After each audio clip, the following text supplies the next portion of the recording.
Hi there, welcome to our YouTube channel. Yes, welcome. We are the Agapes. I am Victor and Emily. Agape. So together we are the Agapes. Yes. Welcome to our very first YouTube video. And if you're watching this, we released this video on our wedding anniversary. Yes, it's 1 year already, and we are so grateful to God for what He has been doing in our lives. And we just thought to share it with you. Yep. Excellently. So today's video, we're just sharing some of the lessons we've learned in the past 1 year of being married, and we're still learning a lot, by the way. Yes. But we thought to share with you our journey and the progress we've made and the things we've learned in the hope that it will bless you. Yes. All right. So let us begin. Lesson number 1: have candid and open conversations with your spouse, right, before you get married, preferably before you get married. If you are married already, that's still fine. You can still have candid conversations. But if you're not yet married, I would suggest you begin to have conversations with the person you want to get married to. All right. What this does is it helps you set expectations. One of the things that's maybe a shocker when you get married is that your expectations are actually different. Yeah. Someone may expect the other person to do something and the other person is expecting the other person to do it, and then it can be a problem. So have open conversations. Fortunately for us, we read a book, and I'll just say this right here. We read a book titled Things We Wish We Had Known. Things I Wish I Had Known Before We Got Married. It was written by Gary Chapman. All right, it's an excellent book. So we had conversations based on the topics in that book, and it really helped us start on the same page. So I encourage you, have open conversations with your fiance, with your fiance, with your boyfriend, girlfriend, if you're married, with your husband or your wife. Right, have open conversations help you to manage expectations, and it's easier that way. Yes. I agree, because it helps you know the other person better, and you're not expecting the person to do one thing when the person is a certain way. In fact, when we were going through the book, I realized that, this is how he actually thinks about a certain thing, and he realized that this is how I think about a certain thing, and then you realize that it's not how you just thought that this is the way the person is supposed to behave, that this person knows how they should behave in this. They have their own way of doing their own things, so it's best to have really candid conversations, and it just really helps with communication generally in marriage. So yes, absolutely. Yes. Absolutely. So the second point is that you should use your magic words as often as possible. Now, what are your magic words? Thank you, excuse me, please, I'm sorry. Use your magic words as often as possible. It creates warmth in your home. It absolutely does that. A lot of times my husband does things for me and I say thank you. I can say thank you for like one thing that he has done. I can say thank you several times. Like sometimes it helps me out in the kitchen and I will say thank you on that one thing till he's just like, babe, it's okay. And I say excuse me, I say please. I don't demand for things. You don't act like your spouse doing something for you is a right. It's not a right. You have to really see it as what it is, a privilege to serve each other, a privilege to actually be there for each other, so it's really amazing. Use magic words in your home all of the time and you would see the warmth that it does create in your home. There won't be friction because it's not going to take you time to apologize. I mean, you've done something that is wrong, so just say you're sorry. Like, why carry your full chest? You know what I'm saying? So it does create warmth, and I'm happy to use my magic words all of the time in my home. Absolutely, very correct. All right, so number 3, lesson we've learned is that you are two unique and different individuals. All right. Now that can be a problem, but at the same time, it can be an advantage. So use that to your advantage. You most likely came from different backgrounds. Even if you grew up in the same city, you most likely had different parents. I mean, and even among twins who have the same parents, they still grow up to be different people with their different personalities. So the point is acknowledge and recognize your uniqueness, right? You don't need to sell that. You don't need to give that away, but learn how to work together to make the uniqueness, your individual uniqueness, an advantage for you. There are things that she does way better than I do. I don't even argue with. All right. There are things I do way better than she does. Yeah. So when it comes to those things, I just acknowledge that in that area she's the boss. She handles it, and I just follow up and keep track with her. In other areas, I am better at that than she is. So use it to your advantage. Marriage is a teamwork. One of the culture shocks single people get when they're married is that they're no longer so they're no longer single in the sense of doing everything by themselves. And it could be difficult for independent people to outsource their weaknesses to others. However, you will be more effective when you do that. So rely on her strength or his strength, as the case may be, and then use that to your advantage. So you are unique, you're different. It can cause friction if you don't have the understanding. But once you understand that she will not. In fact, let me give you guys a good example. Before we started dating, we already agreed, that toothpaste thing. We said, don't worry, you buy your toothpaste, I'll buy my toothpaste. Yes. I press my toothpaste from anywhere. As long as the paste comes out, I don't care. Yeah. But no way. You need to press it from the bottom. It needs to be aligned. And I'm like, it's just toothpaste, so we can't fight over that. So as soon as we got married, we had our two different toothpaste brands. In fact, funny enough, we use different brands even till dates. We use completely different brands, right? So, I mean, that's a mild example, but it also applies in bigger things. Recognize your differences and use it to your advantage. Yes. Yeah. As little as frying egg. I prefer his eggs. Not that there's anything wrong with mine. Mine tastes good, but I don't know, just something about his eggs. I just like it. So I don't even try to stress myself about it. There are things in the house that I would not bother doing. Don't get me wrong, it's not that I can't do them, but I would just not bother doing them because he's better at executing it than I am. And then obviously my food tastes way better, so I'm gonna cook. So yeah, just use the strengths to the advantage and to your advantage. And if your spouse, to be honest, if your spouse is not really good at something, don't try to lord it over them. There are things I really do better than him, and there are things that he does that I say that as weaknesses that I really don't like. But I have gotten to understand that he's not trying to not do it. I don't know if you get what I'm saying, but it's just who he is, and I just have to help him by using it. Since it's my strength, why not just use it? And then, because we are one now, by the time you see the outcome, it's not about Emily or Victor, it's about Emily and Victor, the Agapes, So don't lord your strength over the other person, though sometimes I tease him. But yeah, use the strengths and weaknesses properly.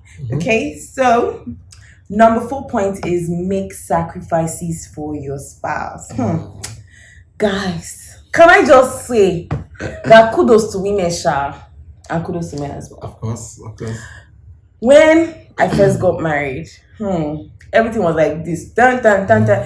If you are a newlywed, you would know how difficult it is settling into your new home. Even if you have lived alone, just staying by yourself and handling things yourself, it's still a different experience when you bring somebody on board into your whole life, your whole space. Guys, you will make sacrifices. So at the beginning of our marriage, I'll go to work, come back, even this year, and there are days that I am tired from cooking and I just crash, Then sometimes I get tired, I'm like, God, why do I have to actually do this? I question, and to be honest, I don't keep these things in my mind. I openly tell him how I am feeling. I'm not trying to hold it, and so before I start, having grievances and all of that unexpected things, So, but you make sacrifices for your spouse, and then I do that. And one day God just told me, says, Emily, why don't you do this as if you're working for me? You're not doing this. Don't think about Victor now. Think about this like you are doing it for me. And that changed my whole mindset. Now, even if I'm tired, I enjoy cooking for my husband, right? Even if I'm tired, I enjoy making sacrifices for you, because at the end of the day, I eventually reform it. Yeah. When I've really done something sacrificial for my husband, it comes back to me because he also makes sacrifices for me. So you reap what you sow. Yeah. To be honest, so yeah, I believe that you should make sacrifices for your spouse. True. Also, and let me just say this. Especially for, I think, I mean, I may be wrong, but I think it affects the women more than it affects men. So transitioning from being a single lady to a married woman with responsibilities, right? It requires a lot. And that's why even as men, we have to be understanding. And like she rightly said, make sacrifice. Making sacrifice is super duper important. After the COVID, I go working from home. She had to resume back as a teacher. She had to resume back to school to teach, but I started working from home. I've been working from home for a while now. And so there are things that she wouldn't be able to do because she's going to come back from work pretty late and pretty tired. And so I would have to help step in and do that, even if they're quote unquote domestic or women's quote unquote women's kind of role. So again, it's all about sacrifices. The way I see it is, if you are a team, then the success of the team is more important than your personal comfort. Yes. So whatever you need to do to make the team succeed, then you have to just do it. Yes. All right. So thank you. Number 5. Yes. Number 5, right? All right. So understanding and mutual respect is way greater than emotions. And this is important to recognize, especially when you are dating, because when you're dating is almost like everything is well played out, everything is well organized. You go on dates, you go for dinners, you go for events together, your couple goals, they look at you and like, oh, perfect. Yeah. If you build your relationship on those emotions, then I can tell you for a guarantee that it's just a matter of time. It will come falling down flat. Reason is because emotions are transient. They don't last, to be honest. Emotions are not perpetual. They fluctuate. Today they're up, next day they're down, and that's just the nature of emotions, right? So if you build your relationship on those emotions, what happens in marriage is that when the emotions begin to change, or when you don't, how they say, you don't feel it again. Like say, I don't feel that love again. When it starts happening, you begin to doubt your marriage itself. So don't build your relationship on emotions. Emotions are important, but there's something greater than that, and that is understanding each other and having mutual respect for each other. So I understand my wife. I understand what she wants. I understand her needs. I understand her preferences. I understand all of that, right? And based on that understanding, I make decisions, not based on my emotions. There are some days you wouldn't feel the love in the emotional sense, but you know that, this is my wife. I love her. That is guaranteed. I understand her and I have respect for her. So there are things I wouldn't say. There are things, even if I am upset because of my respect for my wife, there are some things I wouldn't say. If I go by my emotions, I will just set the whole house on fire because of my present emotion. But because of mutual respect, I wouldn't say some things or do some things. So understanding and mutual respect is far more important than just emotions for each other. Yes. Get that? Yes. Over the years, I have worked with children, and it has really helped me become more patient, more tolerant. So I think about the things that the children do to me and the things that you do to me sometimes that maybe make me upset or not feel so good. And I just ignore it because I have learned over the years that people need time. Yeah. A lot of people are in different stages. A lot of times we're human beings. So that ability to make mistakes will be there. But the respect I have for the children hasn't dwindled. The respect I have for you doesn't dwindle because it's just who I am. And I believe when you walk with the Holy Spirit, He does tell you how to act. He encourages you to do what is right at all times. So it's not about how you feel. In fact, I'm the number one person to go to when you want to talk about not feeling about something. Just come and meet me. Like, if I'm one person who would do things irrespective of my feelings, as long as it's right, I must do it. I'm not going to think about if I'm feeling good. I don't wait to feel good. I feel good. No, I don't wait for that. I do things, and even when I advise people, I tell them your feelings can come and it will go. 1 second you can be feeling good, 1 second you can be feeling upset. So just make sure that mutual respect is there. Yes. Absolutely. Number 6. Speak their love language. Okay? Yeah. Speak your partner's love language. Your husband or your wife, speak their love language. Okay? I, for one, my husband speaks my love language. My major love language is quality time. Whenever I get back from work, I don't know how it happens, but for some reason, I sit down with my husband and we spend like at least 1 hour talking. I would download my day. This happened. Da da da da da da da da da da da da da. Like I download the whole thing, and he is patient enough to listen to me. You know that women can talk, yeah, a lot, right? And but he allows me speak. He allows me air my views. He allows me talk about my day, and as soon as I'm done, that's it. Though I've gone, I've gone to sleep. I'm done, but we do understand each other. Everything still comes down to understanding who your partner is. Yeah. I speak his major love language as well. He speaks mine. I won't tell you what his major love language is. But I speak his, he speaks mine. He spends a lot of quality time with me, and I love it. That if you want to get to me, just spend good time with me. And thank you so much, baby. Yes. All right, thank you very much for that. Now that's absolutely true. Let me just make a note on that. And again, this is from the book. Most of you might have read it or heard about it. 5 Love Languages by Gary Chapman. Again, an amazing book I recommend for couples or people in serious relationship to read. It's imagine let's say you're watching this video and you are from Russia, all right, and then you only speak Russian, and I come to you and I'm speaking my native language from Nigeria. There is no way you're going to understand what I'm saying, even if my intentions are legit, they are good, but you wouldn't understand them because I'm not communicating in a language that you understand. So that's what love languages do. And please, there are 5 of them listed out by Gary Chapman. Do read the book and learn to love your spouse in the language that they want to be loved, or in the language that they understand love to mean the most. All right. Okay, so number 7, right, which is going to piggyback on her last point. Number 7 is your spouse cannot read your mind. I know they love you, but I assure you, they are not mind readers.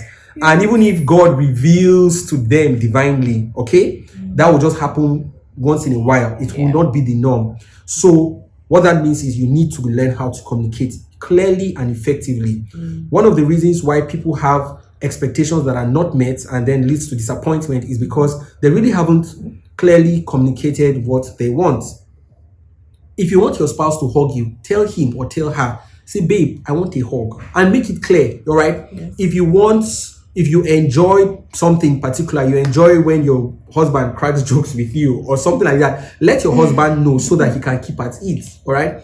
Don't expect what you don't communicate. There is no wisdom in that. All right.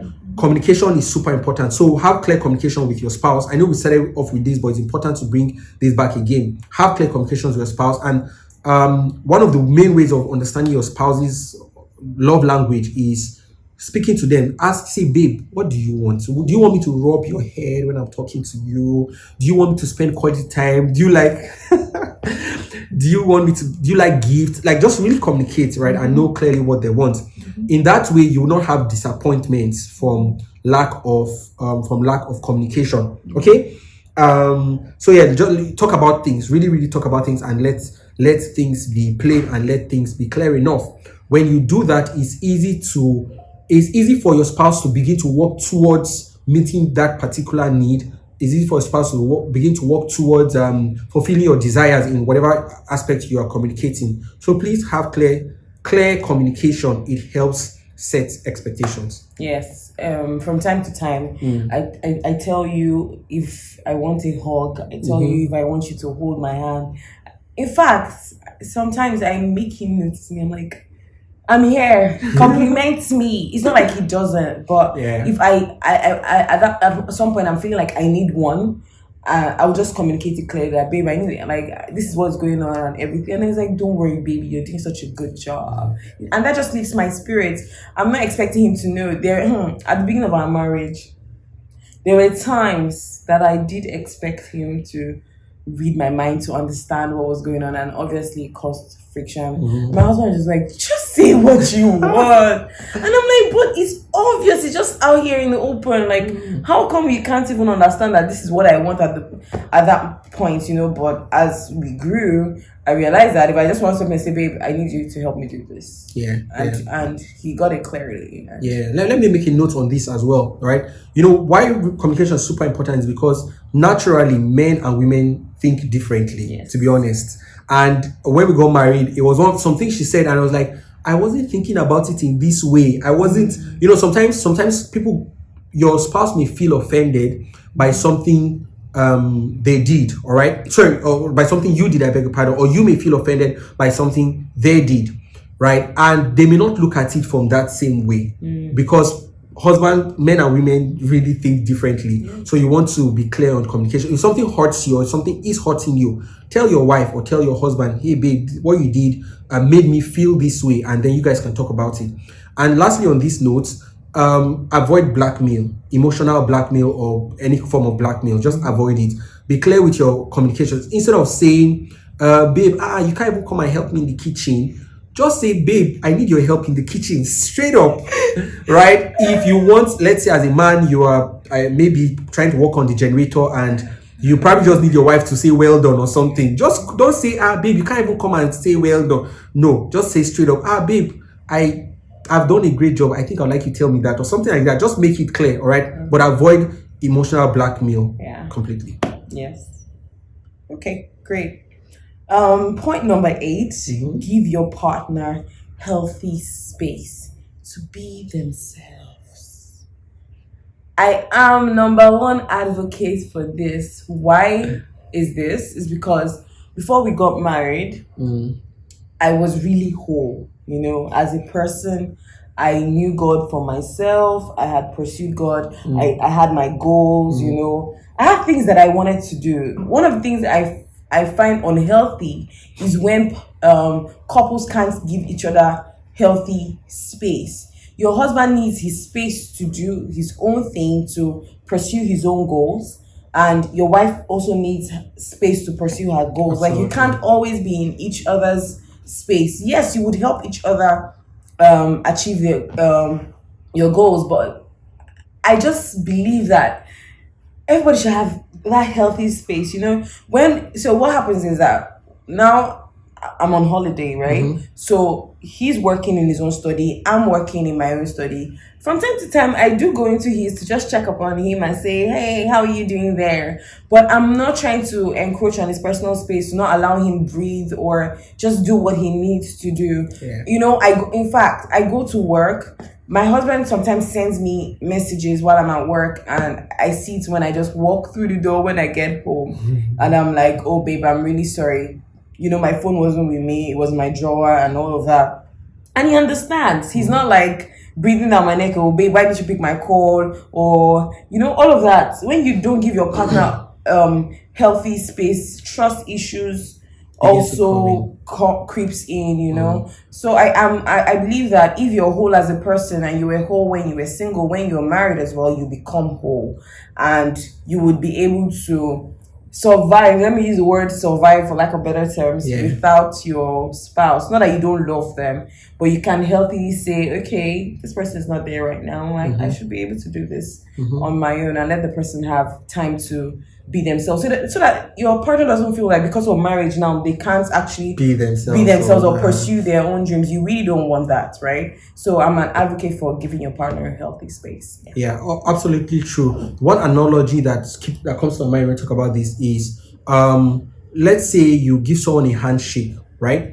A handshake is, for instance, babe, shake me. A handshake is a warm, you're in contact with each other, but it becomes dangerous when you begin to squeeze the hand too much. It becomes hurtful. Or if you give someone a hug, for instance, a hug is good, it's close, it's intimate. But imagine the person squeezing you and you cannot breathe again. That becomes, murder. All right. So I feel like a lot of times couples that don't give themselves healthy space begin to choke each other and suffocate each other, right? And then that begins to affect every other aspect of the marriage, right? Like you said, insecurities and different things can come into that. So give healthy space, give a handshake, but don't break the hands. Give a hug, but don't suffocate. All right. Absolutely. Okay, great. Oh, so this is number 9, I believe. Yeah. Yeah, okay. Number 9, right? Everything starts with your relationship with God. I cannot emphasize this enough. We cannot emphasize this enough. Everything actually starts with your relationship with God. Okay? Meaning that your spouse, your wife, your husband is just a beneficiary of your relationship with God. All right? Expecting to behave better or behave deeper than your relationship with God is unrealistic. Meaning your actions will always be governed by your knowledge of God, by your intimacy with God. Having said that, one of the best things you can do for your spouse really is to know God. That's one of the best things you can do for your spouse, right? The more you get to know God, the closer you are to God, the deeper you go in God, right? The more your character will be influenced, the more your habits, the more your actions will be influenced. And guess what? God is love. So eventually your spouse would really love you and you will love your spouse, right? Just by getting close to God. So focus on your relationship with God, right? And I think really should be this first, your relationship with God, and then your spouse comes to benefit from that relationship with God. All right. So I'm encouraging you, whether you're married or you're single, you're about to get married, or whatever the case may be, work on your relationship with God. Have you noticed that if you, let's say for you single people, if I reach out to you and say, hey, what are some of the qualities you want in your future husband or wife? You say, oh, I want a caring man, I want a loving man, I want a wonderful, everything you pretty much list out are either directly or indirectly factored as the fruit of the Spirit.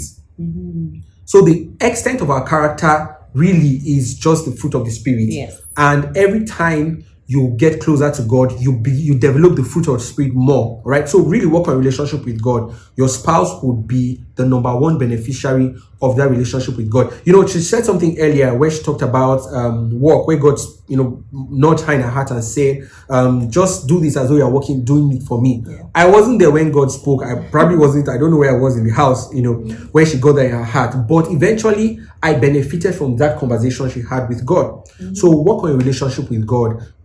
Not first of all for yourself, obviously, personally for your work with God, and also for your marriage, right? Your relationship with God will definitely affect and influence the way you treat your spouse. Yes. I love God so much, and if you're watching this and you don't know God, please hop right on this train of getting to know who God is and have an amazing relationship with Him. When you're single is the best time, absolute best time to start that journey, but it's never too late. It's never too late to hop on that train to know who God is. It helps you in your marriage because everything that you and God talk about, everything that you learn from God's character, and it just, I don't know if you watch movies or cartoons when you just feel they have these special effects when something enters somebody and then it feels like it blows out. They don't do effects at the back and then it blows out and then you see it and just boom. That is how it is. You take on God's nature, you become more like God. So it helps you in every aspect of your marriage. You hear from God on, I don't mind people feel like God does not understand what they are going through in marriage, or God cannot help them out with minute things, really minute things. It's just like a cup. A cup when it's filled and it keeps flowing, that means that it has more than enough. But if your cup is empty, you're not spending enough time with God, your marriage too will be like that gear that has no oil to let it move. You need that oil to lubricate it and let it move smoothly and very well, right? So that's what being in God's presence does for you. I noticed that sometimes you might not remember that, but there's sometimes that you want to talk to me and I'm a bit grumpy, and at that time I just tell you to leave me for a little bit. I tell him to leave me for a little bit, that I need to just worship or read my Bible or something. Maybe I've been so busy and I've not had time for God, so it begins to affect my relationship with him. But he's so understanding that when I just tell him that, see, I haven't really spent time with God enough, so I'm not really myself, so can you just leave me for a little bit and give me that space? And it gives me that space to go and sort myself out with God, and then I come back, and then maybe when I spend time with God and I'm all lovey-dovey and it's just like you're floating on the cloud and enjoying yourself. Think about it. I mean, when you worship God, you spend time with God, you feel like you love your spouse so much. I don't know how many people experience, even singles experience this, when you have a prayer partner. That's why it's usually advisable for a male not to have a female, a single male guy, a male should not have a female as a prayer partner, because what happens is that when you pray together a lot, there's a bond that is created, and that's another thing. We pray together, we do things together. By the time you're spending time together, learning about God and all of that, it creates that bond that you can't really explain. God is great like that. So yes, so have a wonderful relationship with God. Absolutely. Yes. So I think it's my turn, right? Yep. Last point. I'm giving the very last point. Why do I have to be the one to give the last point? Because you're the queen of my heart. Oh yes. Okay. Number 10. Yeah. Be friends with each other's friends. I'm sure you can see me. I'm putting my ear like this. Be friends with each other's friends. It makes things easier. Yeah. You don't want to get into marriage and realize that you had to leave all your friends just because you got married. That's sad. Really sad. You don't have to.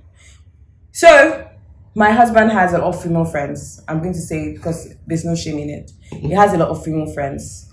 And I have friends as well. What happened is that he made sure that his friends got to know me. They love me. Absolutely. They've taken, by the way, they've taken, I don't know, they've dumped me for her. So yeah, that's how it feels. But yes. Okay. So I got to know all his friends.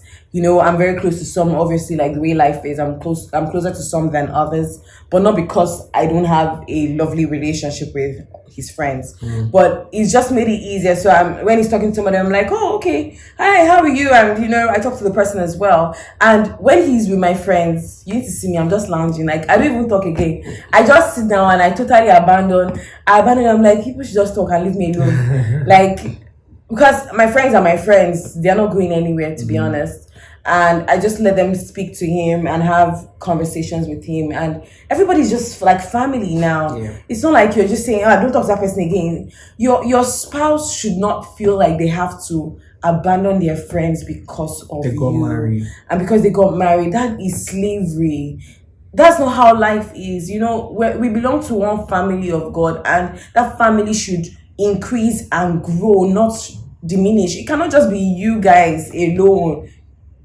You can't grow like that, It shouldn't be you guys just by yourself. No man is an island, because your friends, they have something to offer. Yeah. So you learn from my friends, I learn from your friends, and we all just have that synergy. Everybody has something that they're bringing to the table. So you can imagine if I now said that, no, you can't talk to that person again, or you can't talk to that person again. How, like, you wouldn't even realize when you now have to be hiding to talk to people. True, very true. And then that brings secrecy in marriage. Why? Why do you need to create that kind of atmosphere in your home? And obviously, you're not going to marry someone who is going to keep bad friends. Like, do you understand? You shouldn't. Yeah. You shouldn't marry someone whose friends are not a good influence on them, because the truth about it is that their friends are really going to influence your marriage whether you like it or not. And I knew from the start that my husband had really good friends, and I coveted them. I took them as my own. And I love them so much from the depth of my heart. Shout out to them wherever they are today. And they're a great influence in our marriage, and I'm glad. So be friends with your spouse's friends. It just makes everything easier. So that you're not trying to say, oh, I have hangouts with this person, and then you cannot be part of that hangout because you're not friends with that person. I said days that when that naturally you're just tired, but not out of the fact that you're not friends with them as well. So yeah, absolutely correct. I just want to emphasize on something a caveat she mentioned, right? And because someone might be saying in this video, but my husband's friends are not good people. My wife doesn't have the best of friends, right? So let me put it this way: if your spouse has friends that you think are having a negative influence on him or her, then first of all, you don't want to be part of that circle, right? Yeah. Secondly, your spouse shouldn't be part of that circle, okay? But sometimes you really can't control that, okay? So I'm not saying you need to be friends with just anybody because the person is your wife's friend or your husband's friend. No, what we're saying is for the healthy relationships that he has or that she has, right, you want to be a part of it. Okay? It just brings synergy and it helps both of you. And again, like she said, it just helps avoid secrecy. Okay? And again, if you have bad friends, please, by all, you should, let me say this, right? If your spouse is not comfortable with a person in your life, right, go and check that person. Yeah. There's usually danger lurking in the corner, right? Yes, there may not be anything obviously wrong with that person at the moment, but if your spouse is uncomfortable with that person, especially if it's a person of the opposite sex. So let's say as a man, if I have a female acquaintance or a friend or a colleague or anything, and my spouse is uncomfortable with her, there's no need waiting for an explanation. Yeah. Distance yourself from that person.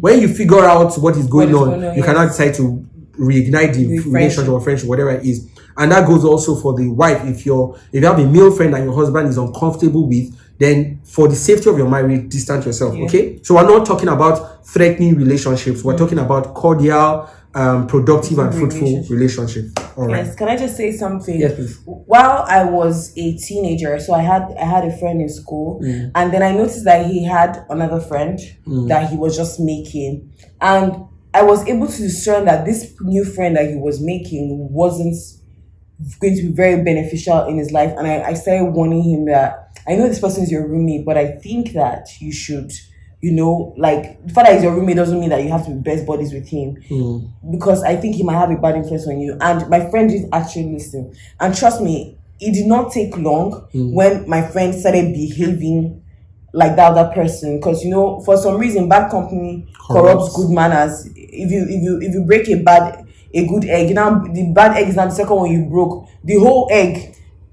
is gone, it's spoiled, you can't do anything about it, right? So I warned him and he did not heed to my advice, and before I knew what was happening, he had taken on the bad influence of that person. So usually your spouse would be very discerning, might see what you're not seeing, and you should be able to give them the listening ear so that you know how to keep the right relationship. And please, if your spouse is in a relationship with has friends that you think might not be beneficial to them, please pray that God separates them or opens their eyes so that they can see that relationship would not be healthy and would not help them move forward or help their marriage.